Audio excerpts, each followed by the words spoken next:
Dans votre émission Le Cœur au Sud, nous recevrons également la comédienne Sandy Masson qui viendra nous présenter son seul en scène témoignage de l'ancienne anorexique qu'elle était. Ça s'appelle Annabelle M. C'est tous les mercredis et jeudis à 21h au Théâtre de la Boussole. Et c'est vraiment incroyable. Le Cœur au Sud, Sud Radio Plus. L'invité culture.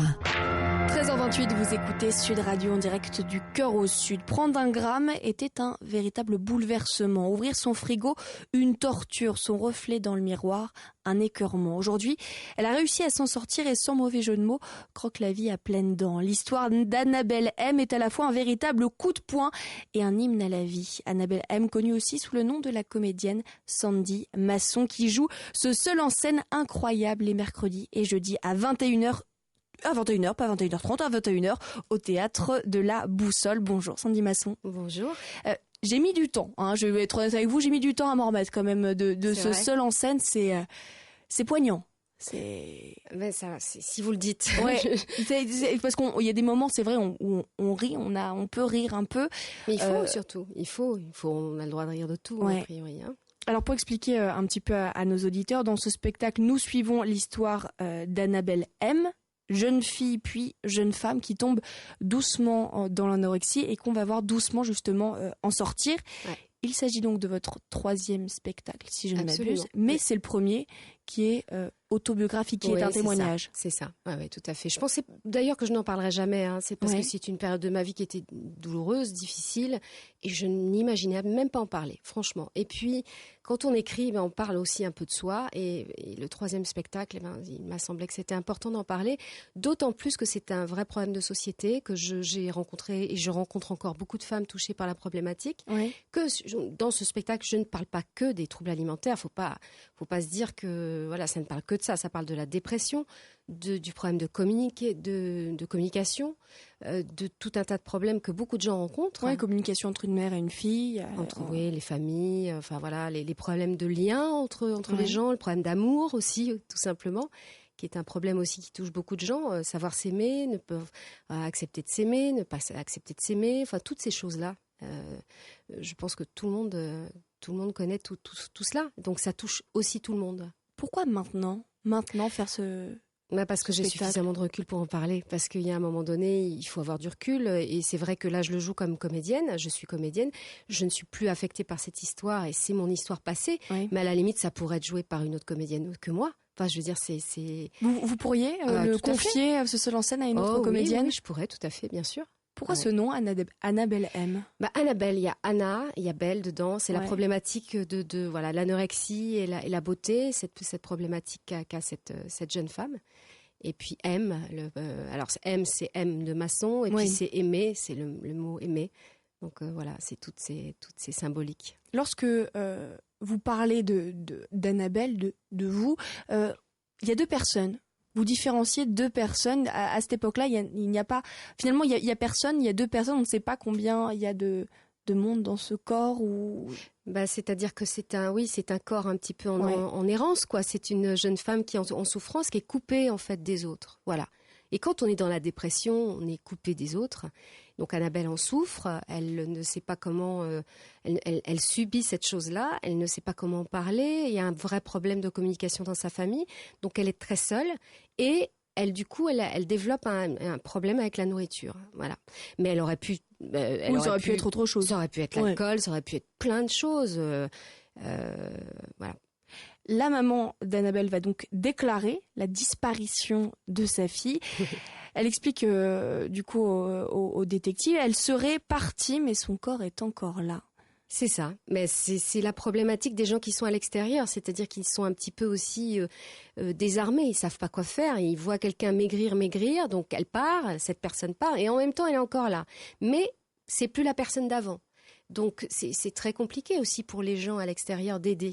Donc ils sont démunis et là la mère dans le spectacle va demander à un détective d'enquêter sur la disparition progressive de sa fille. En gros c'est ça. Et en plus c'est d'autant plus difficile que le mensonge devient quelque part la deuxième nature chez les personnes anorexiques. Ouais, absolument. Mais ça fait partie. C'est systématique. Alors là je vais parler pour moi. J'ai envie de dire que oui, mais on va dire que c'est totalement personnel ce que je dis là. Oui, pour moi oui, c'est-à-dire qu'on devient des menteuses professionnelles, mais on commence par se mentir à soi-même, hein, soyons clairs. Hein. On se ment à soi-même et Ouais. après, du coup, on ment aux autres.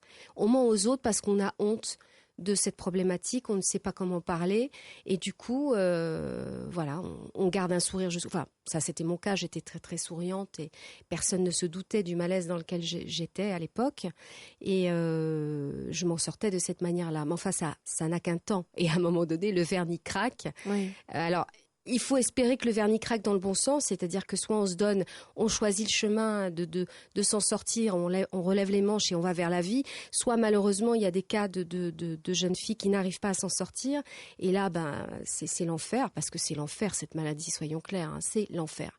Donc C'est une maladie ? Pour moi c'est une maladie, oui, oui. Vous comparez d'ailleurs l'anorexie à une forme de dictature. Mais c'en est une. C'est une dictature qu'on s'impose à nous-mêmes, Ouais. que la tête impose au corps en fait. Pour moi c'est ça l'anorexie.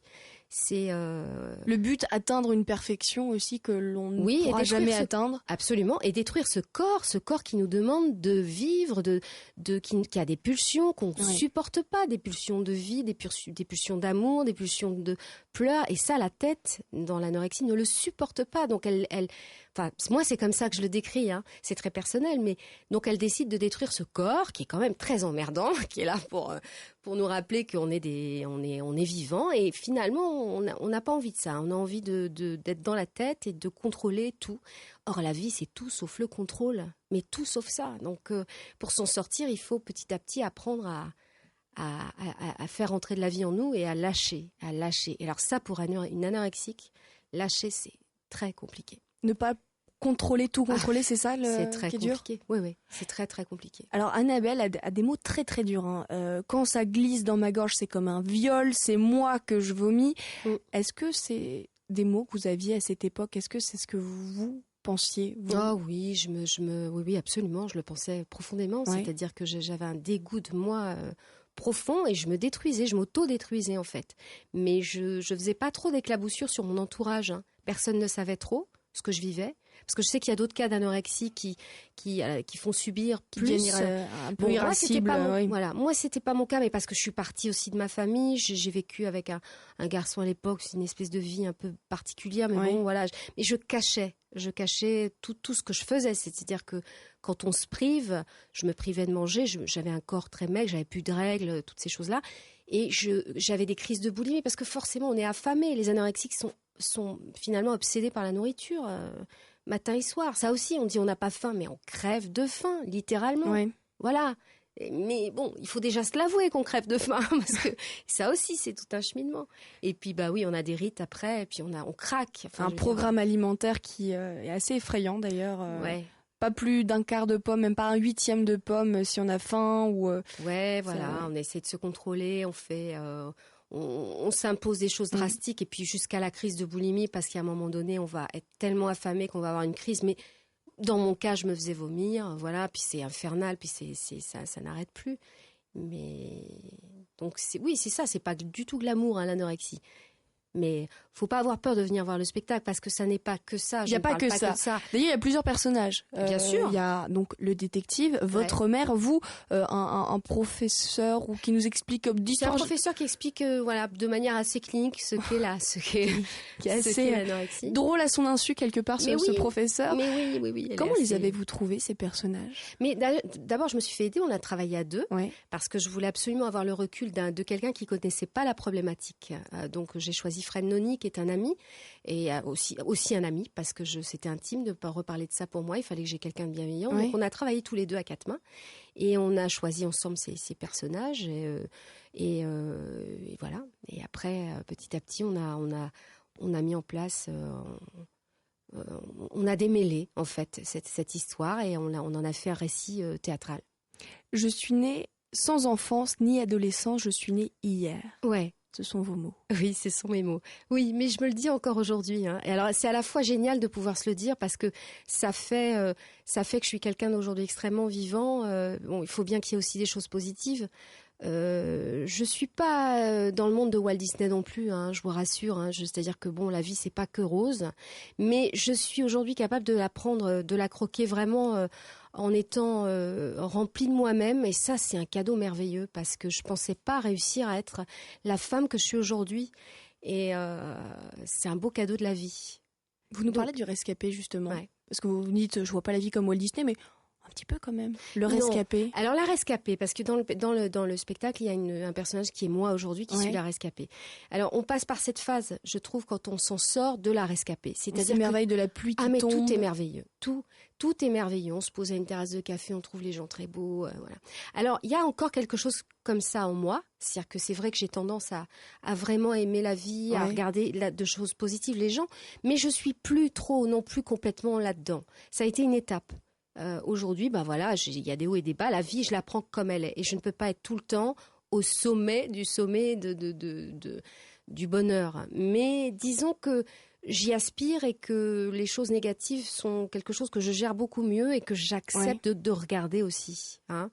Parce que c'est ça, les anorexiques là encore une fois, je parle pour moi, sont aussi des femmes, je pense, assez sensibles, qui ont du mal à rentrer dans la vie parce que la vie les agresse, parce que trop de sensibilité à un moment donné, c'est un handicap aussi, parce que ce monde est difficile, quoi. Donc il faut se réarmer, il faut réapprendre à prendre des chocs, à faire un peu comme tout le monde en n'étant pas comme tout le monde. Donc tout ça, c'est une réappropriation lente qu'il faut faire en s'aidant soi-même, en rencontrant des gens. Moi, j'ai rencontré des gens formidables qui m'ont aidée, mais j'ai été les chercher. J'en parle dans le spectacle. Mais j'ai été les chercher. C'est-à-dire que ça nous tombe pas dessus non plus. C'est-à-dire qu'il faut relever les manches. On n'a pas le choix. Mais c'est valable pour les troubles alimentaires, c'est valable pour toutes les addictions. La drogue, l'alcool, enfin, pour s'en sortir, il faut y aller. Et puis, c'est de soi à soi. Dans votre spectacle, Sandy Masson, on comprend que Annabelle, vous, a manqué un petit peu d'affection avec des parents séparés, une mère qui travaillait beaucoup, qui n'a pas eu trop le temps de lui accorder beaucoup d'attention. Est-ce que votre maman a vu le spectacle ? On va pas parler de ma maman là parce que c'est un petit peu compliqué. Elle peut pas le voir. D'accord. Voilà. Donc non, elle. Alors votre entourage, est-ce que votre entourage a vu le spectacle ? Oui, mon père l'a vu. Oui, alors c'est un refus total de regarder les choses et d'écouter. Voilà, c'est un rejet. Il préférait quand je faisais rire ou quand je travaillais avec. Quand j'ai travaillé, enfin voilà. Donc c'est compliqué pour eux. Je leur veux pas du tout. J'ai pas fait ce spectacle pour régler des comptes, absolument pas. Donc je l'accepte. C'est pas grave du tout.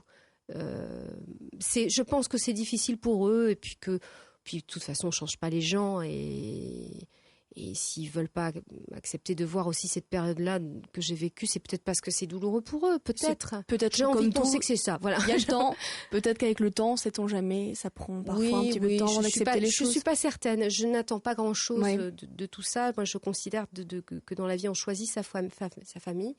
Après on en a une de sang qu'on doit aussi accepter telle qu'elle est, que j'accepte et que voilà, je ne renie absolument pas. Maintenant, je sais où est ma vraie famille. Est-ce que vous, quand vous jouez, parce que vous jouez petite aujourd'hui, j'imagine que ça vous fait quand même quelque chose à chaque fois ? Alors, ça c'est le travail de comédienne. On me pose souvent la question. Du recul ? Mais j'ai beaucoup de recul. Ouais. C'est-à-dire, moi, je suis une comédienne, je pense, qui va dans la sincérité, qui va au fond, enfin, je pense me servir de ce que j'ai à l'intérieur de moi, c'est-à-dire de mes tripes, a priori, parce que je pense que c'est comme ça qu'on touche les gens, et puis que ça fait partie de mon métier, que je le fais de cette manière, mais je le fais en tant qu'actrice, c'est-à-dire que je vais pas rechercher ce que j'étais moi à l'époque, c'est-à-dire que je vais chercher une partie de ma sensibilité, et je m'en sers pour habiter cette Annabelle malade. Mais je vais pas refouiller qui j'étais à l'époque. Vous voyez ce que je veux dire ? Oui. Voilà. Donc du coup, ce qui fait que je sors du spectacle, je suis, il n'y a aucun problème. Je suis, comme vous me voyez aujourd'hui, c'est-à-dire pas du tout affectée par mon travail de comédienne. Mais ça, moi, c'est mon rapport à mon métier. Quand c'est fini, c'est fini. Sandy Masson, est-ce que des jeunes femmes, parce que c'est principalement quand même des jeunes femmes qui sont touchées par l'anorexie, est-ce que des jeunes femmes sont venues voir votre spectacle ? Il y en a eu, absolument, oui, il y en a eu. Elles viennent vous voir après ? Alors, celles qui veulent, je pense à celles oui, il y en a qui m'ont beaucoup touchée, notamment une qui m'a particulièrement touchée parce que elle est venue vers moi en me disant, est-ce que c'est vrai ? Alors, Et je lui dis oui, je vous promets que c'est vrai. Est-ce que c'est vrai qu'on peut s'en sortir? Je lui dis je vous promets que c'est vrai. Et elle me l'a fait répéter 2 fois et je l'ai serré contre moi et je lui dis oui c'est vrai. Et elle est repartie avec un sourire jusqu'aux oreilles, évidemment très émue, moi aussi. Et c'est aussi ça que j'ai envie de donner dans ce spectacle. C'est beaucoup d'optimisme, mais pas que pour les anorexiques, pour les gens qui sont parfois dans des difficultés. On peut s'en sortir, vraiment. La dépression, on peut s'en sortir. Et je reviens de très très loin, si je me permets de le dire, c'est que c'est possible. Et vraiment, il y a eu des jours où je me disais, je ne m'en sortirai jamais. Or, on peut s'en sortir en se disant, je peux me dire aujourd'hui, j'ai plus d'épée de Damoclès au-dessus de la tête, mais c'est énorme. Et je vous jure que c'est possible. Et je pensais que ça ne l'était pas. Sandy Masson, à qui conseilleriez-vous cette pièce? À tout le monde, c'est tout public. Et j'ai des retours très beaux de gens en ce moment, qui n'aiment pas forcément le théâtre, qui viennent et qui me disent, me renvoient me disant, mais je savais pas que c'était ça le théâtre, je vais y aller plus souvent. Mais ça, c'est les plus beaux retours que j'ai. Et c'est pour tout le monde. Franchement, et c'est pas pour les gens qui ont des troubles alimentaires. Franchement, les gens s'y retrouvent chacun à leur niveau. Et puis c'est aussi distrayant, puis ça fait réfléchir. Et puis on connaît tous des gens, même si on n'est pas touché par la dépression, on en a tous autour de nous. Donc c'est intéressant aussi de s'y pencher et puis de regarder comment ça fonctionne. Je pense qu'on donne certaines clés. Et puis voilà. Et puis on rappelle que ça fait pas seulement pleurer, ça fait rire aussi, parce que vous oui, l'abordez. Prenez beaucoup de hauteur quand même avec tous ces personnages hauts en couleur, avec un professeur vraiment qui peut prêter vraiment à sourire. Vous restez avec nous, Sandy Masson ? Avec plaisir. Et on se retrouve après la pub. Le Cœur au Sud, Sud Radio Plus. L'invité culture. 13h46, vous écoutez Sud Radio en direct du Cœur au Sud. Je rappelle que nous sommes toujours en compagnie de Sandy Masson qui joue tous les mercredis et jeudis dans son seul en scène Annabelle M au théâtre de la Boussole. Sandy Masson, vous en parlez brièvement dans votre spectacle. Quelle petite fille étiez-vous ? J'étais une petite fille, je pense, extrêmement facile, très douce, très docile. Et j'étais confrontée à une problématique qui était une mère très fragile. Donc les rôles étaient inversés. Je devais beaucoup faire attention à ma maman qu'elle n'est pas bien, donc je faisais attention à pas faire de vagues. Donc c'est vrai que j'ai pas eu d'adolescence, j'ai pas eu d'enfance. Bon voilà, ça c'est une base. Je m'en plains pas du tout. C'est comme ça. Je veux dire, on a tous des casseroles et moi c'était ça mes casseroles. Et du coup j'étais une enfant qui faisait pas de vagues.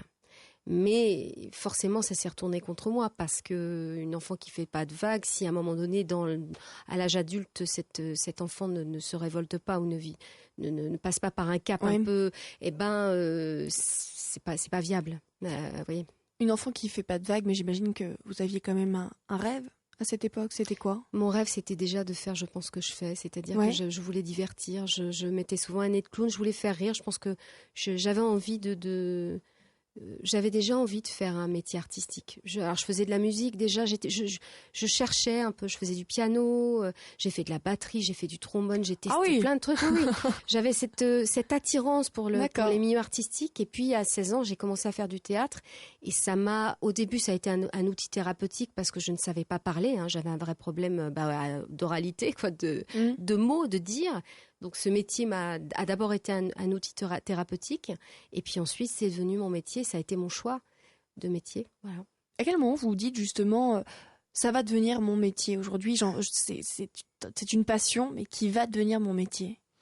Je l'ai très tôt, je suis partie à Paris, j'avais 18 ans, j'ai voulu faire ce métier très tôt. Après, je l'ai peut-être pas bien fait tout de suite parce que j'étais d'une telle timidité que... C'est ça qui est incroyable, être timide et vouloir faire du théâtre. C'est tout le paradoxe, c'est-à-dire que je pense que si j'ai été attirée par ce métier, c'est parce que ça me faisait sortir de moi, ça me permettait de me donner des mots puis d'exister. Or, c'est vrai que ça n'a qu'un temps, c'est-à-dire qu'après il fallait que j'existe aussi moi dans ma vie, donc il a fallu quand même que je sorte de moi-même dans la vie aussi pour devenir aussi une bonne comédienne, je pense.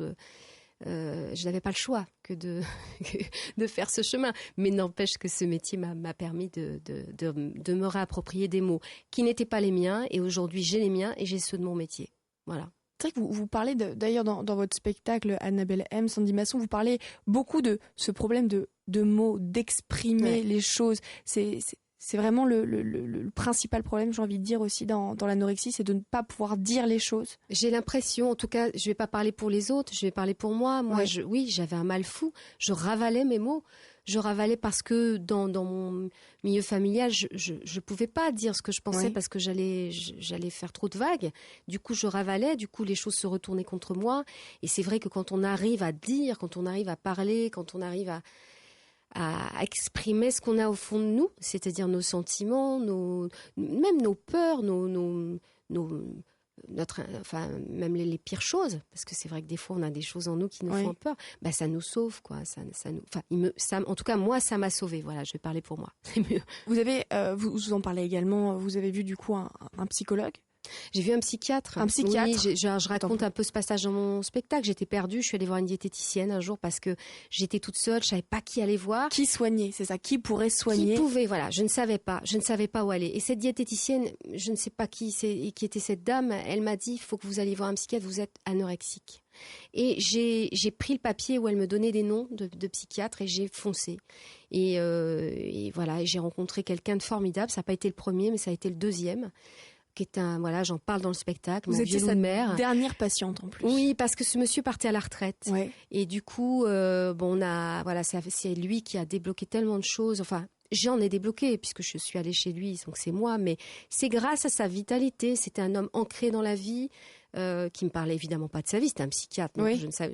Mais ce que je savais, c'est qu'il aimait la voile et que c'était un terrien, c'était un homme je l'appelais mon capitaine parce que voilà, il avait cette barbe blanche et puis il avait l'âge d'être mon grand-père, et il avait quelque chose de très rassurant et c'est grâce à lui que je me suis vraiment réancrée dans la vie, quoi. Vous avez vous avez essayé de prendre contact après en être sorti de cette anorexie avec lui? Oui. Oui, ce monsieur est mort d'un Ouais. cancer malheureusement, donc vous n'avez pas eu l'occasion de... Non, j'ai pas eu l'occasion, il est mort peu de temps après sa retraite, donc non. Sinon, bien sûr, je l'aurais invité. Il aurait été très fier. C'est quand même un joli hommage. Et puis c'était un monsieur qui avait quand même un ego assez sympathique, un bel ego. Je pense que de là où il est, il doit quand même être assez fier que je parle de lui quand même. Petite Sandy Masson, votre rêve, c'était d'être comédienne. Ouais. Aujourd'hui, c'est quoi ?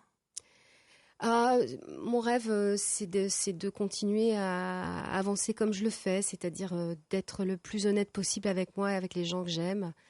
Ça, c'est déjà énorme. C'est déjà pas mal. Ouais, c'est même pas un rêve.